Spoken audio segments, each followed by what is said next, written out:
Good morning everyone. मैं रजनीश शर्मा कोणार्क परिवार में आपका बहुत बहुत स्वागत करता हूं। आज हम यहां पर कैलेंडर की अगली क्लास विविध, इसमें हमने यहां पर मिसलेनियस क्वेश्चंस को रखा है, जिसमें कई अलग अलग टाइप के प्रश्न हैं जो अभी पिछली क्लासेस में जो छूट गए थे उन सभी प्रश्नों को हमने यहां पर लिया है। और देखिए, इस क्लास में जो भी प्रश्न हैं, अब तक के जितने क्लासेस जो रही हैं उन सब में एक पर्टिकुलर हमने कुछ क्वेश्चंस को लिया था, लेकिन यहाँ पर हमने सभी प्रश्नों को, जो बचे हुए प्रश्न हैं उन सभी प्रश्नों को लिया है। तो ये वाली जो क्लास है ये सबसे ज़्यादा इंपॉर्टेंट क्लास होने वाली है। पिछली जो क्लासेस थी उन सभी क्लासेस में हो सकता है कि जिस पैटर्न पे मैंने क्वेश्चन बना दिया, आपके लिए दिया है, हो सकता है वो पैटर्न आपके एग्जाम में नहीं आए, लेकिन यहाँ जो आपको सामने दिखाई दे रहा है इस तरह के प्रश्नों में से आपको एक प्रश्न जरूर मिलेगा। आज की क्लास से हर हालत में आपको एक प्रश्न मिलने वाला है। पिछली क्लासेस भी बहुत ज़्यादा इंपॉर्टेंट थी, लेकिन ये क्लास भी किसी से कम नहीं है। तो सारी क्लासेस को आपको देखना है। अगर आपने इससे पिछली क्लासेस नहीं पढ़ी हैं तो डिस्क्रिप्शन बॉक्स में दिए गए लिंक से आप सारी क्लासेस पढ़ सकते हैं, 1 बाय 1 सारी क्लासेस पढ़ सकते हैं। अगर आपको चैनल पे आप अगर नए आए हैं तो आप उसे सब्सक्राइब करिए और साथ ही साथ बेल आइकन को भी प्रेस कीजिए। और अगर आपको वीडियोस ठीक लग रहे हैं तो इनको लाइक करें और साथ ही साथ दोस्तों में शेयर करें। ठीक है, तो अभी हम यहाँ पर स्टार्ट कर रहे हैं रीजनिंग में कैलेंडर का एक अपनी जो क्लास है विविध, उसमें देखिए हमने पहले प्रश्न को यहाँ पर लेना है। सभी बहुत अच्छे प्रश्न हैं, बहुत अच्छा कंटेंट है। पूरा वीडियो जरूर देखिए, बहुत अच्छे से आपको समझ में आएगा। डेफिनेट मैं आपको बता रहा हूँ कि रीजनिंग में कैलेंडर की समस्याएं, अगर आपने ये जो 4-5 क्लासेस हमने ले रखी हैं, अगर ये आपने देख ली तो कैलेंडर की आपकी समस्या जड़ से खत्म हो जाएगी। देखिए जरा, यदि माह की 5वीं तिथि मंगलवार है, क्या है, यदि किसी भी महीने की 5वीं तिथि यानी कि 5 तारीख को कौन सा दिन है, मंगलवार है, तो माह के तीसरे शुक्रवार के 3 दिन बाद कौन सी तिथि होगी। तो देखिए, यहां पर ऐसे प्रश्नों को करने के लिए आप क्या कर सकते हो, सबसे पहले आप चाहो तो 1 तारीख का दिन निकाल लीजिए कि 1 तारीख को कौन सा दिन पड़ रहा है, आप वहां से भी निकाल सकते हो। या फिर आप पहला शुक्रवार, देखिए पहला वाला शुक्रवार कब आएगा ये निकाल सकते हो। तो ऐसे तो आप पहला शुक्रवार निकालिए तो ज़्यादा बेहतर रहेगा। और देखिए, मंगलवार से 4 दिन पीछे पहला शुक्रवार होता है, तो फिर यहाँ पर 4 तारीख से 5 तारीख से अगर 4 दिन पीछे जाएंगे तो 1 तारीख पे आएंगे। हालांकि आप स्टेप बाय स्टेप भी आ सकते हैं, आप चाहे तो 4, 3, 2, 1 ऐसे लिख सकते हैं। मंगलवार से 1 घटाया, सोमवार हो गया, रविवार हो गया, शनिवार, और 1 तारीख में क्या आ जाएगा, शुक्र आ जाएगा। और वैसे भी आपको पता होगा कि मंगलवार से 4 दिन घटा देने पर क्या आता है, शुक्रवार आता है। ठीक है, मंगलवार से 4 दिन घटाएंगे तो क्या आएगा, शुक्रवार आएगा। और ये देखिए यहां पर 1 तारीख में शुक्रवार है, तो पूछा गया है तीसरे शुक्रवार के 3 दिन बाद। तो अगर 1 तारीख को शुक्रवार है तो 1 सप्ताह इसमें जोड़ दीजिए तो 8 तारीख को भी शुक्रवार हो जाएगा और 15 तारीख को भी क्या होगा, शुक्रवार हो जाएगा। तो ये 15 तारीख में आपका तीसरा शुक्रवार होगा। और उसके 3 दिन बाद देखिए के लिखा हुआ है, पिछली क्लासेस में हमने आपको बता दिया था, जब के लिखा होता है तो उससे अगली क्लास से स्टार्ट करते हैं, क्योंकि के 3 दिन बाद अगर कहेगा तो 3 दिन से भी अगला दिन यहां पर काउंट किया जाता है। तो आप यहां पर क्या करोगे, 3 दिन जोड़ोगे तो 18 आएगा, लेकिन एक और जोड़ना पड़ता है, इससे अगला आपको बताना पड़ता है, यानी कि 19 तारीख की बात आ रही है। तो ये सिर्फ यही पूछ रहा है कि बताइए कौन सी तिथि होगी, तो आपका यहां से आंसर मिल जाएगा कि वो जो तिथि होगी वो क्या होगी, 19 तारीख होगी। ठीक है, तो अगला जो प्रश्न है उसको हम कर लेते हैं। अब देखिए, दीपक को याद है कि, देखिए आप लोगों को बता दूं मैं, अभी जो आपके रिसेंटली एग्जाम होने वाले हैं, जैसे आपका रेलवे का भी नोटिफिकेशन आ चुका है, तो रेलवे का एग्जाम होने वाला है, या आपका जेल पुलिस का एग्जाम है, या आपका अगला एक एग्जाम और भी कंडक्ट होने वाला है, जो आपने डाला हुआ है फॉरेस्ट गार्ड का एग्जाम। तो ऐसा एक भी एग्जाम नहीं है, या सीपीओ एसआई के लिए आप तैयारी कर रहे हो जिसका एग्जाम लास्ट 2020 या फिर 21 में होगा स्टार्टिंग में। तो यहां से देखिए, ये जो आपको मैं वीडियो दे रहा हूं, डेफिनेट आपको बता रहा हूं कि यहां से एक प्रश्न तो जरूर आएगा, हर हालत में आएगा। तो अगर आपने पहले भी पढ़ रखा है तो भी आप इस वीडियो को जरूर देखिए, हो सकता है आपको यहां से कोई नई चीज मिल जाए, कुछ नया देखने को मिले।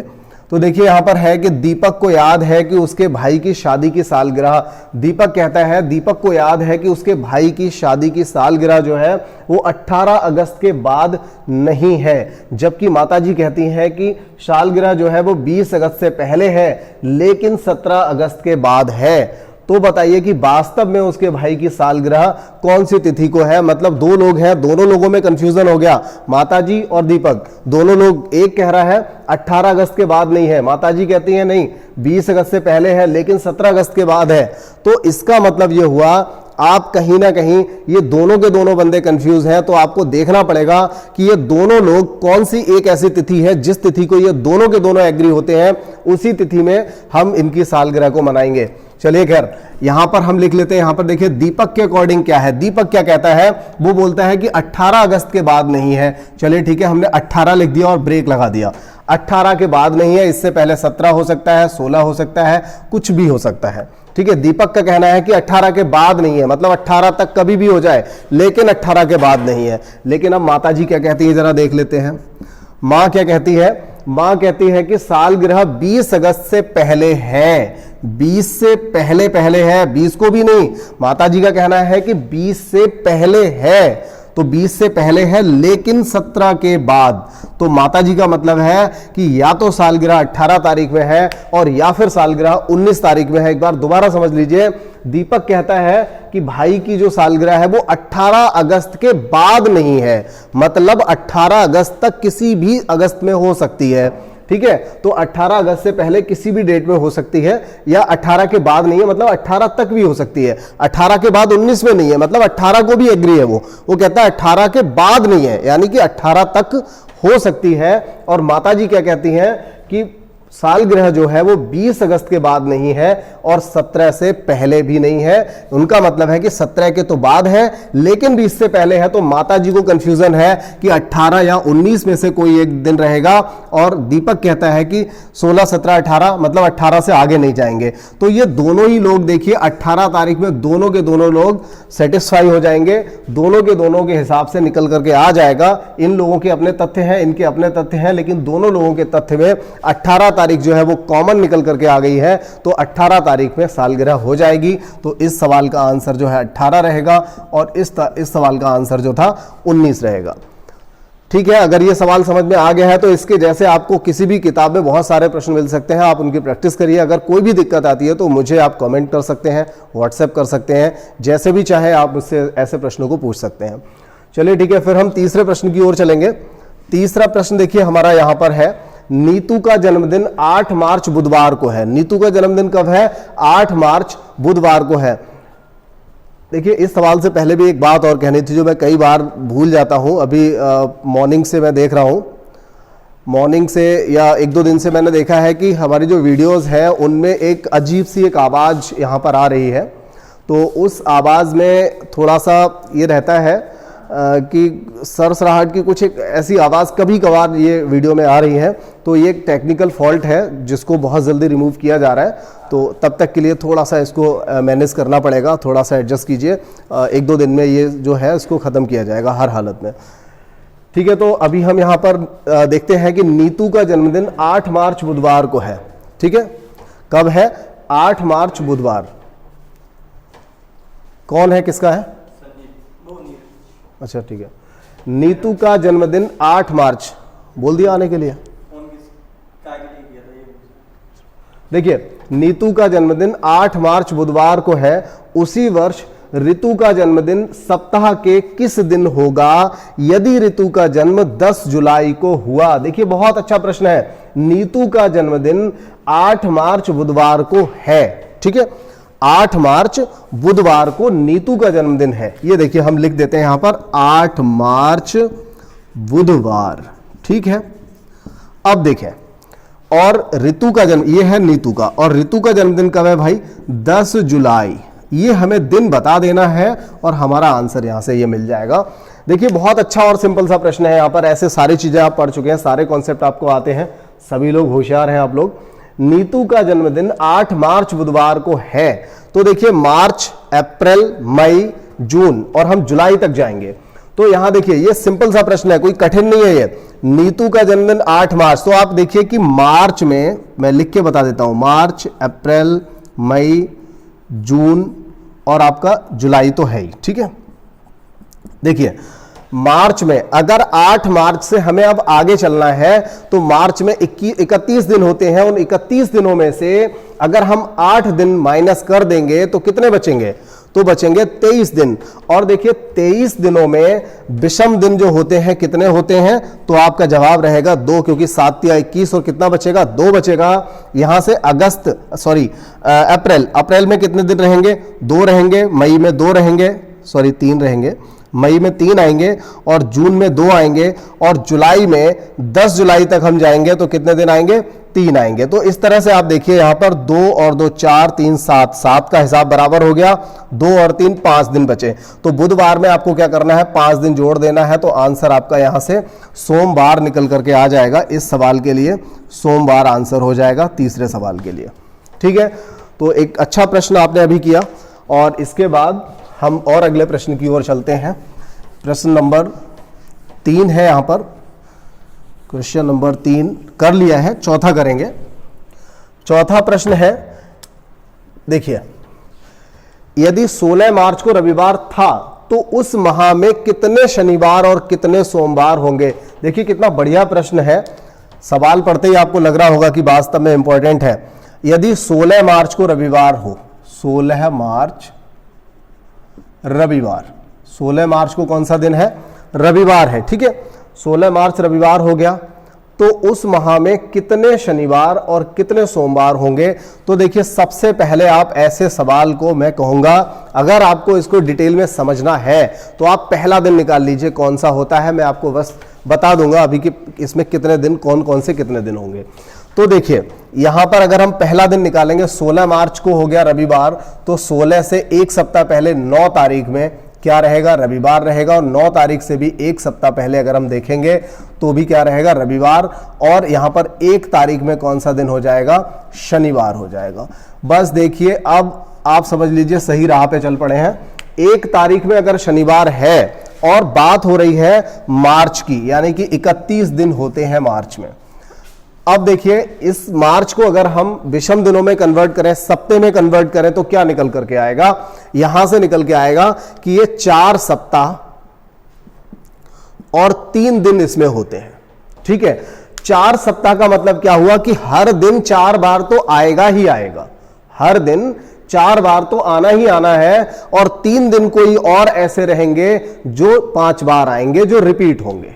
ठीक है, ये बात आगे समझ में, मतलब आप जो है यहां पर कर रहे थे कि 31 दिनों में 4 सप्ताह और 3 दिन होंगे। तो 4 सप्ताह का मतलब क्या हुआ, 4 सप्ताह का मतलब है कि हर दिन 4 बार तो आना ही आना है और कोई से 3 दिन ऐसे रहेंगे जो 5 बार आएंगे, मतलब और एक्स्ट्रा आएंगे। और वो दिन होंगे कौन से, देखिए ये दिन हमेशा कौन से होते हैं, जो दिन पहली तारीख में होगा वही दिन इधर 29 तारीख में होगा, क्योंकि 28 दिन तक अगर हम देखें तो हर दिन 4 बार होता है। ठीक है, तो पहली तारीख वाला दिन 29 में होगा, 2 तारीख वाला दिन 30 में होगा और 3 वाला जो दिन होगा वो 31 में होगा और 4 तारीख वाला दिन इस महीने में नहीं होगा।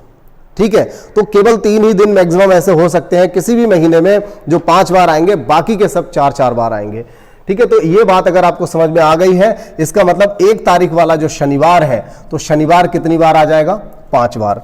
और ये देखिए अगर ये शनिवार है तो ये रविवार होगा और ये सोमवार होगा। तो 3 तारीख वाला भी दिन, क्योंकि 31 का महीना है, तो सोमवार भी कितनी बार आएगा, तो आप यहां से कह सकते हो भाई सोमवार भी 5 बार आएगा। ये आपका यहां से आंसर मिला। ठीक है, बहुत अच्छा सवाल था। मैंने ये तो आपको स्टार्टिंग से बताया था कि आपको सीरीज से एक एक करके आपको जो भी क्लासेस रही हैं उनको पढ़ना पड़ेगा। चलिए मैं इतना लिखा रहने देता हूं। सबसे पहले आप स्क्रीनशॉट ले लीजिए अगर लेना है तो। मुझे एक आखिरी सवाल यहां पर बताना है, 5वां प्रश्न। देखिए 5वां जो प्रश्न है वो भी किसी से कम नहीं है, बहुत ही अच्छा प्रश्न है। 5वें प्रश्न में एक बात यहां पर पूछी गई है कि 400 वर्षों में कितने लीप वर्ष होते हैं। ये सवाल अपने आप में एक याद रख लेने वाला सवाल है, कहिएगा तो 97 आंसर आएगा। बहुत ही इजीली कोई भी बता सकता है जिसने पहले पढ़ रखा होगा। तो इसको मैं थोड़ा सा बता देता हूं, बहुत ज्यादा डिटेल में, पॉइंट टू पॉइंट, मतलब डेसिमल में भी मैं जाकर के आपको पूरा डिटेल में कभी एक स्पेशल क्लास में ले लूंगा, जिसमें मुझे शताब्दी वर्ष में पहला दिन क्या होता है, अंतिम दिन क्या होता है, कुछ इस तरह के अभी बचे हुए हैं। वो वाला एक कॉन्सेप्ट मुझे आपको बताना है। और साथ ही साथ कौन सा महीना कौन से महीने के जैसा होता है साधारण वर्ष में या लीप वर्ष में, वो चीज़ें भी बची हुई हैं। तो अभी जो बचा हुआ है वो मैं कभी आगे की क्लास में ले लूँगा।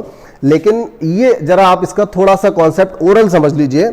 ऐसा होता है कि कोई भी जो वर्ष होता है, जैसे आपका कैलेंडर बनता है वो सौर वर्ष के अकॉर्डिंग बनता है, सौर वर्ष के अकॉर्डिंग बनता है।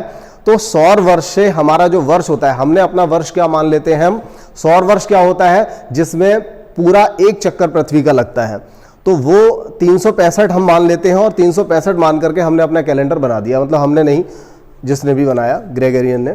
तो यहाँ पर अगर हम ये देखें कि वास्तव में चक्कर कितने समय में लगता है, तो करीब करीब 365 दिन और 4 घंटे के आसपास इसमें टाइम और लग जाता है चक्कर लगने में।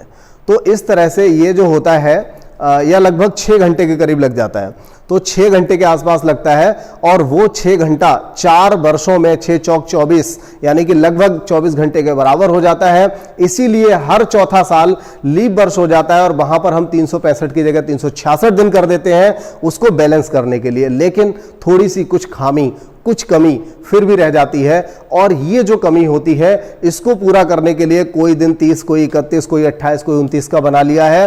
और ये जो कुछ सेकंडों में कमी रह जाती है, ये कमी लगभग 400 सालों में 3 दिन यानी 72 घंटे के बराबर होती है। उसको भी पूरा करना है, वो भी कमी खत्म करनी थी। इसीलिए क्या किया कि 3 दिन कोई ऐसे बना लिए जो दिन 4 से कटेंगे लेकिन लीप नहीं होंगे। बिल्कुल आप सही कह रहे हैं, सही सुन रहे हैं आप इस समय। हमने आपको बताया था कि 4 से कटने वाला हर वर्ष लीप वर्ष होता है।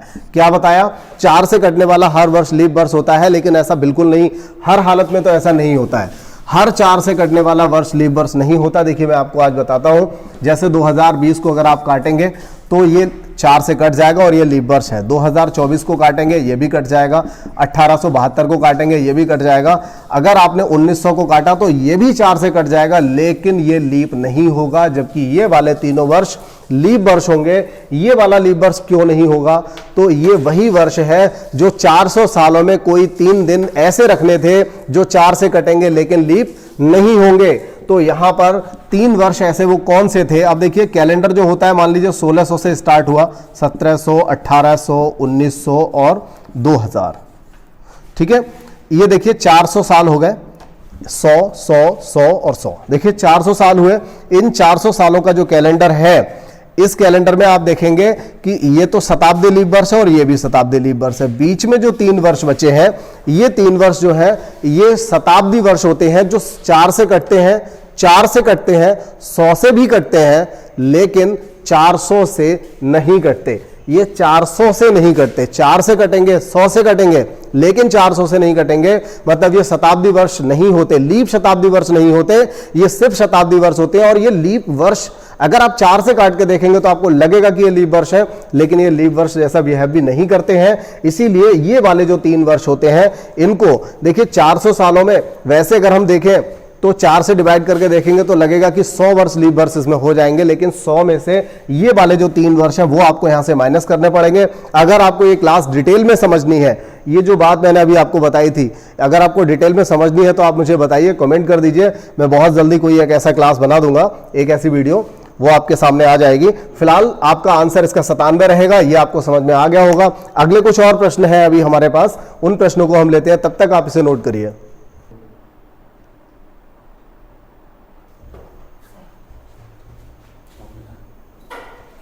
ये देखिए यहां पर अगले 4 प्रश्न, यहां पर 1 2 3 4 5 प्रश्न यहां पर और रखे गए हैं।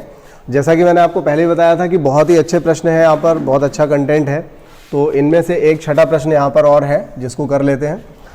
देखिए, राम 11 अगस्त को पैदा हुआ था, अरविंद राम से 11 दिन छोटा है। 11 अगस्त को कौन पैदा हुआ? राम। और ये कौन से दिन पैदा हुआ अभी तो हमें नहीं पता है, लेकिन 15 अगस्त को, उस महीने में 15 अगस्त जो था वो कौन से दिन था? सोमवार को था, सोमवार। अब अरविंद की बात करें, अरविंद जो है ये पैदा हुआ था राम से। देखिए इन्होंने कंडीशन दी है कि अरविंद जो है वो राम से 11 दिन छोटा है। अरविंद राम से 11 दिन छोटा है, इसका मतलब अरविंद जो है वो राम के 11 दिन बाद पैदा हुआ होगा। ठीक है, तो 11 तारीख में अगर ये पैदा हुआ तो इसके 11 दिन बाद पैदा हुआ होगा, और 11 दिन का मतलब है सिर्फ 4 दिन। अगर हम दिन से मतलब रखें तो 11 का मतलब हुआ 4 दिन बाद पैदा हुआ होगा, ठीक है, क्योंकि ये उससे छोटा है तो बाद में पैदा हुआ होगा, ठीक है ना। तो हम जोड़ेंगे, आगे जोड़ेंगे, इसमें घटाएंगे नहीं। अगर छोटा है इसका मतलब ये बाद में पैदा हुआ होगा, और बाद में पैदा हुआ मतलब 4 दिन जोड़ दीजिए, क्योंकि 11 दिन का मतलब 7 एकम 7 हो गया, 4 शेष बचा, तो सिर्फ 4 दिन ही छोटा होगा वो, ठीक है। तो 4 दिन जोड़ना पड़ेगा, और लेकिन 4 दिन किसमें, राम में 4 दिन जोड़ना पड़ेगा। अब राम कौन से दिन पैदा हुआ ये हमें यहां पर निकालना है। तो देखिए सोमवार को 15 अगस्त थी, ठीक है, और 15 अगस्त से 4 दिन पहले राम पैदा हुआ, यानी 11 अगस्त को। तो सोमवार से 4 दिन पहले क्या दिन रहा होगा, गुरुवार। सोमवार से 4 दिन घटा दीजिए, गुरुवार आ जाएगा, और गुरुवार में 4 दिन जोड़ दीजिए तो फिर से सोमवार आ जाएगा।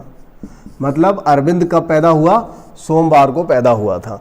तो ये एक ऐसा प्रश्न था, एकदम सिंपल सा था कि 11 अगस्त को ये पैदा हुआ और 11 दिन ये छोटा है, 11 का मतलब 4 दिन छोटा है, और अगर 15 तारीख को सोमवार था तो 11 तारीख को बृहस्पतिवार होगा, और बृहस्पतिवार में 4 दिन और जोड़ दीजिए तो सेम डे आ जाएगा। या फिर आप ये इस तरह से भी कर सकते हो, स्वतंत्रता दिवस के अभी 4 दिन है, उससे और 7 दिन बाद अरविंद पैदा हुआ होगा, तो स्वतंत्रता दिवस जब सोमवार को है तो उसके 7 दिन बाद भी सोमवार रहा होगा जिस दिन अरविंद पैदा हुआ होगा, ठीक है। तो बहुत ही सिंपल सा प्रश्न था। और अगला प्रश्न है हमारा 7 नंबर, माना सन 1950 में स्वतंत्रता दिवस बुधवार को मनाया गया हो।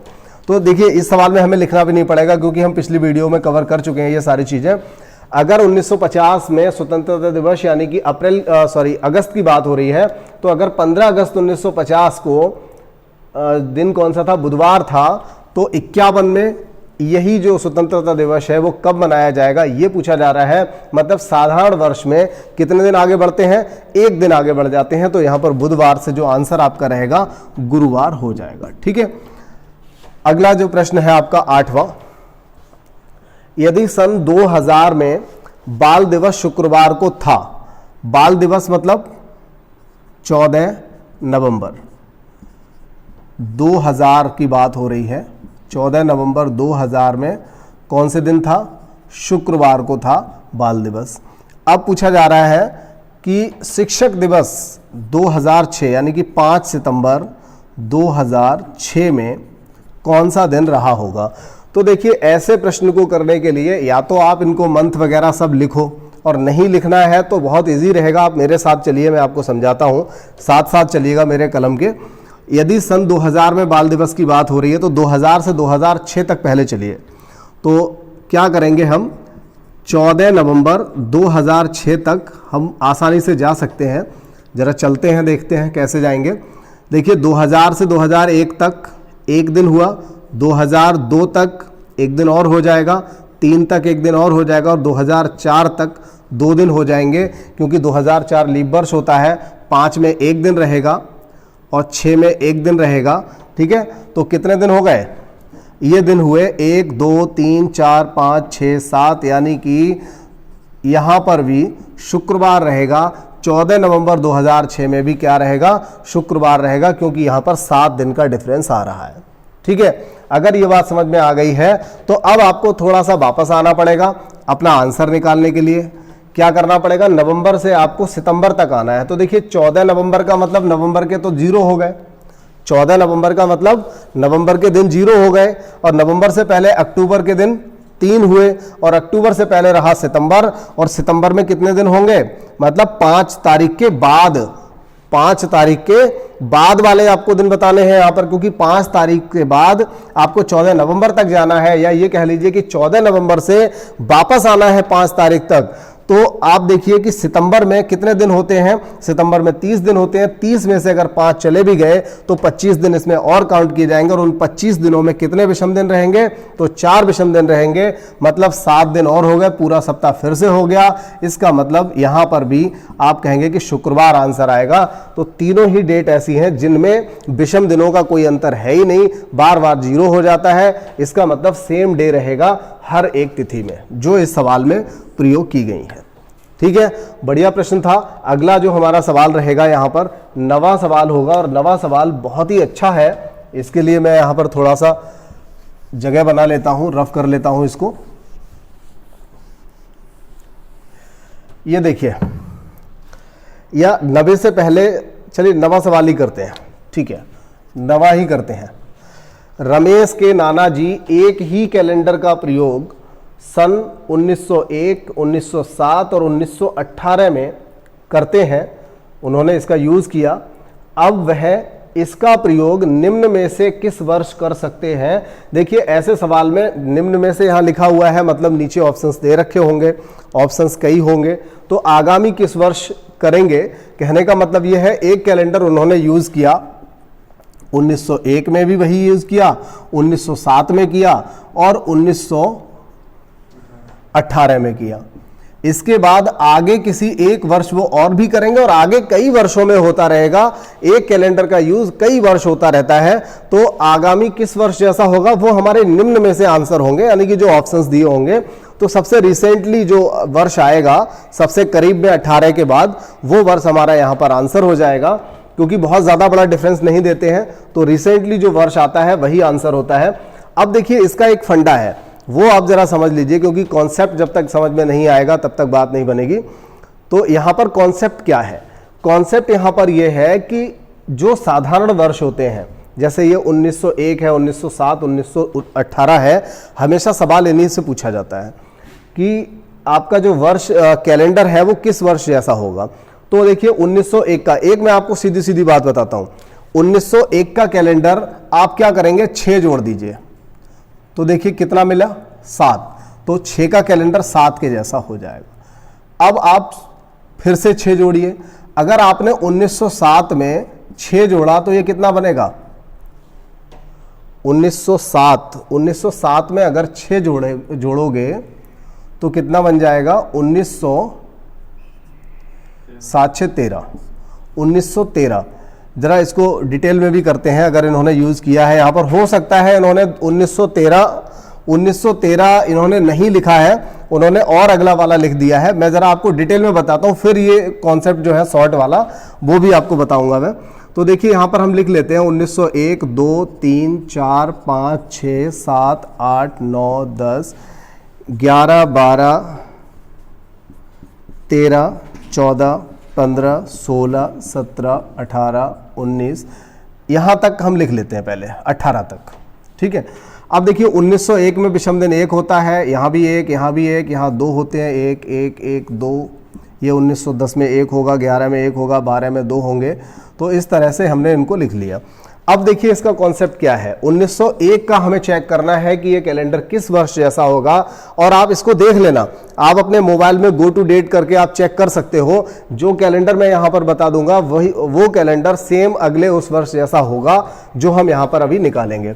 तो देखिए 1, 2, 3, 4, 5, 6, 7, सप्ताह कहाँ पर बन गया, यहाँ पर सप्ताह बन के तैयार हो गया, तो इस सप्ताह से अगला जो वर्ष आएगा 1907, तो देखिए 1901 और 1907 का कैलेंडर एक जैसा होगा, बिल्कुल पक्की बात है ये। इसके बाद देखिए फिर शुरू करते हैं, हाँ जी, इसके बाद देखिए फिर हम शुरू करेंगे तो क्या बनेगा। वैसे जो +6 और 11 वाला है वो ऑप्शन के थ्रू आप कभी कहीं ना कहीं आप गलत भी कर सकते हो, लेकिन ये जो कॉन्सेप्ट है इससे किसी कीमत पे आपका आंसर गलत नहीं होने वाला। तो अब देखिए फिर से हम यहाँ से चेक करेंगे कि 7 का कैलेंडर आने वाले किस वर्ष जैसा होगा। तो हमें यहाँ पर पूरा सप्ताह बनाना होता है, एक सप्ताह जहाँ पूरा हो जाता है हमारा, वही उसी से अगला वाला जो वर्ष होता है हमारा वो कैलेंडर सेम हो जाता है, ठीक है। तो यहाँ देखिए 1, 2, 3, 4, 5, 6, 7, 8, देखिए यहाँ पर हम फंस गए। पूरा जो सप्ताह था यहाँ पर पूरा सप्ताह ना होकर के या तो यहाँ 6 दिन रह गए या फिर यहाँ पर 8 दिन हो गए। तो ऐसी कंडीशन में हम फिर 2 सप्ताह पूरे करते हैं, इसीलिए 13 आंसर नहीं आ रहा था। तो 13 नहीं आ रहा है आंसर, कोई बात नहीं, यहां पर 8 दिन हो गए, 9, 10, 11, 12, 13, 14। तो देखिए यहां पर जब 2 सप्ताह कंप्लीट हो जाएंगे तो फिर आप देखिए फिर 7 का कैलेंडर 18 जैसा हो गया, इसीलिए लिखा हुआ है कि 1901 का कैलेंडर 1907 में यूज किया, फिर वही कैलेंडर 18 में भी यूज किया। और अब आने वाले समय में कौन से वर्ष इस कैलेंडर का प्रयोग किया जा सकता है, तो उसके लिए अब देखिए हम क्या करेंगे। या तो आप ऐसा करिए 18 में 6 जोड़िए, ठीक है, या तो 6 जोड़ने पर आंसर आता है और या फिर 11 जोड़ने पर आंसर आता है, ठीक है। तो सबसे पहले आप 18 में 6 जोड़िए। जब आप 18 में 6 जोड़ेंगे तो एक यहां पर नई बात आ जाएगी, 18 में 6 जोड़ते ही ये 24 बन जाएगा। अब देखिए भले ही यहां पर ये 6 जुड़ रहा है, भले ही यहां पर ये 6 जुड़ रहा है, लेकिन 18 एक साधारण वर्ष है जबकि 24 क्या है, एक लीप वर्ष है। तो क्या साधारण वर्ष का और लीप वर्ष का जो पूरा पूरा कैलेंडर है क्या कभी एक जैसा हो सकता है? तो जवाब रहेगा नहीं हो सकता। तो देखिए अगर एक जैसा नहीं हो सकता तो फिर 6 वाला कॉन्सेप्ट छोड़ दीजिए, फिर हमें क्या कर लेना चाहिए, 11 जोड़ देना चाहिए। अब 11 जोड़ने पर हमारा आंसर यहां से 29 आ जाएगा और यही आंसर ठीक भी है। और आप कहें तो मैं यहां देखिए डिटेल में भी आपको बता दूं, 18 के बाद 19, 20, 21, 22, 23, 24, 25, 26, 27, 28, 29। ठीक है, अब देखिए 1 1 2 1 1 1 2 1 1 1 2 1, ये हमने वर्ष में जो लीप वर्ष या साधारण वर्ष में जो विषम दिन होते हैं उनको लिखा है, समझ में तो आ रहा होगा। 1 2 3 4 5 6 7, तो 24 का कैलेंडर अभी मैंने कहा भी था 18 24 का एक जैसा होना चाहिए, लेकिन होगा नहीं क्योंकि यहां पर लीप और साधारण वाला खेल आ गया। तो अब देखिए 7 यहां पर हो चुका था, 1 2 3 4 5 6 7 यहां हो चुका था, तो 8 9 10 11 12 13 14, तो यहां पर 2 सप्ताह कंप्लीट हो गए। इसका मतलब 29 का कैलेंडर 18 के जैसा हो जाएगा। तो ये बात आपको समझ में आ गई होगी। थोड़ा सा आपको यहां पर लीप वर्ष और साधारण का थोड़ा ध्यान रखना है, अगर 6 और 11 जोड़ते हो, और या फिर आप जब जोड़ते हो यहां पर, तो जब सप्ताह कंप्लीट हो जाता है तो उस सप्ताह कंप्लीट होने के बाद फिर आप ये करिए कि वहां पर आप ये चेक कर लीजिए कि कहीं ऐसा तो नहीं है ये लीप वर्ष है या साधारण वर्ष का डिफरेंस तो नहीं आ रहा है। अगर यहां साधारण है तो यहां भी साधारण वर्ष ही होगा, तभी वो कैलेंडर उसका सेम रहेगा, अन्यथा सेम नहीं होगा। ठीक है, तो ये प्रश्न हो गया। आप में से जिसे भी इसका स्क्रीनशॉट लेना है ले लीजिए। अब देखिए अगला एक प्रश्न है। वैसे तो मैंने सोचा था कि अगला प्रश्न आपके लिए छोड़ूंगा मैं कमेंट डालने के लिए, लेकिन ये प्रश्न मैं खुद करा देता हूं। अगला प्रश्न एक और लिख दूंगा मैं यहां पर। तो 10वें प्रश्न का जवाब मैं आपको खुद ही बता देता हूं। देखिए 1917 का कैलेंडर आगे किस वर्ष जैसा होगा, तो 18 19 20 21 22 23 24, आगे हम लिख सकते हैं 25 26, इस तरह से। अब पता नहीं कहां तक लिखा जाएगा, ये तो आंसर जो दे रखे होंगे उनसे अंदाजा लग जाता है कि हमें कहां तक लिखना चाहिए। 17 18 19 20, देखिए 2 दिन रहेंगे, 1 1 1 2 दिन रहेंगे, और यहाँ पर भी 1 दिन रहेगा। अब हम सप्ताह कंप्लीट करेंगे, तो 1917 से हम चेक कर रहे हैं, 1 2 3 4 5 6 7, सप्ताह कंप्लीट हो गया। 17 भी साधारण है, 23 भी साधारण है, तो हमारा आंसर 2023 इस सवाल के लिए हो जाएगा। ठीक है, अब आप लोगों को मुझे बताना है, आपका जो अगला क्वेश्चन है 2006 का कैलेंडर, क्या बताना है, 2006 का कैलेंडर आगामी किस वर्ष में प्रयोग किया जा सकता है। ठीक है, इसका जवाब आप मुझे कमेंट में डालेंगे। तो आज की जो क्लास थी हमारी वो यहीं तक रहेगी, और काफ़ी अच्छे प्रश्नों को आपने यहाँ पर कर लिया है। अभी मैंने आपको बताया कि कैलेंडर में कौन सी चीज़ें अभी बची हैं। तो शताब्दी लीप वर्ष का पहला दिन अंतिम दिन कौन सा हो सकता है, कौन सा नहीं हो सकता, ये एक कॉन्सेप्ट अभी बचा हुआ है। दूसरा, मैंने आपको जो 400 वर्ष वाला बताया था उसका एक डिटेल वाला नियम वो बचा हुआ है। और इसके अलावा एक चीज़ और बची हुई है, वो है कि किस वर्ष का कौन कौन से महीने समान होते हैं, ये भी एक बचा है। ये 3 टाइप की चीज़ें अभी बची हुई हैं, इनको हम किसी नेक्स्ट वीडियो में कवर करेंगे। धन्यवाद।